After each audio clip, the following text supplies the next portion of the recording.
Okay, I'm going to show you some of the basics of building a model in Onyx. So first of all, you want to bring in the data. So once you open Onyx and it just looks blank like this, you're going to right click and you're going to see load model or data. So we're going to click on that, and then we're going to find the data set, and so this one I called the need. And so we're going to open that variable, and here's what the data set it looks like when it's in Onyx. So these are the different variables we have. So the next thing I'm going to do is right click and create a new model and create an empty model. And so that's kind of the canvas we're going to use to build our model. And then to get the variables into the model, I'm going to highlight all of them, and I hit shift and then highlight all 4 of them, and then click and just drag them over. Okay. Another cool thing that you can do, or that I'm going to do when I'm doing this, is to standardize them. So I'm going to hit shift and click on all of them again, and then right click, and then I'm going to hit apply Z transform.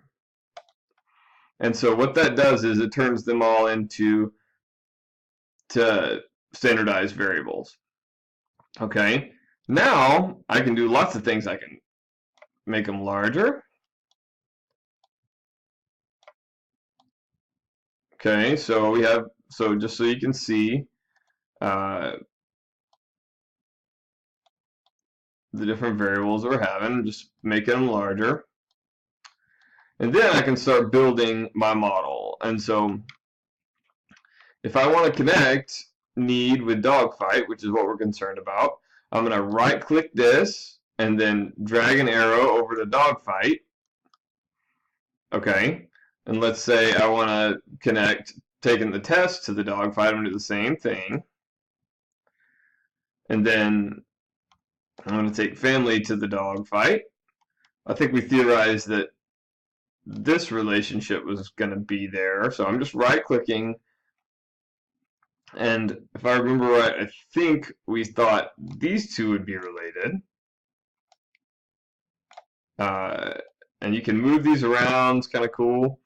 And then we thought these two were going to be a covariant, so I'm going to show you how to do that. So what you do first is build this, and then you right click on this variable, and you're going to click right down here, toggle path heads. It'll make it opposite. Then you do it one more time, toggle path heads, and then that's going to make it into a covariance. And then you can change the look of the covariance of that line there by moving these green things. So now we kind of have we have a model that we were hypothesizing.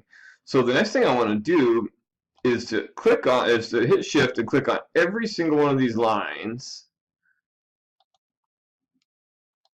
And then I'm going to right click with all of them selected and hit free parameter, because this allows these relationships to vary as they want.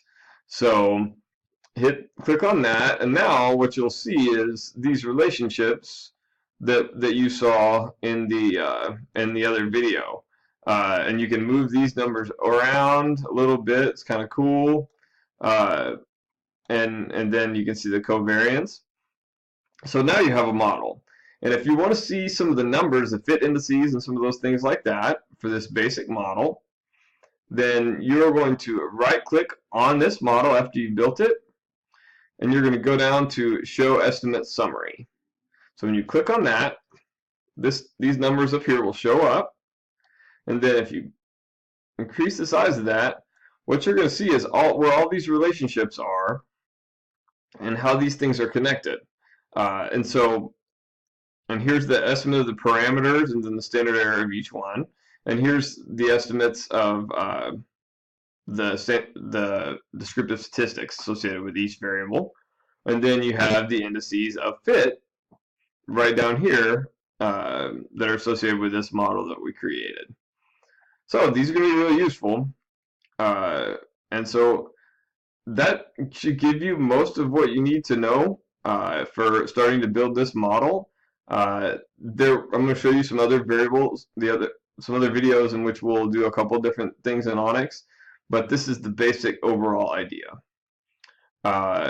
and we're going to be looking at what these mean. We already kind of talked about them in the SEM chapter earlier, and we're going to talk about comparing different models and things like that. So hope this is helpful. Let me know if you still have trouble with it.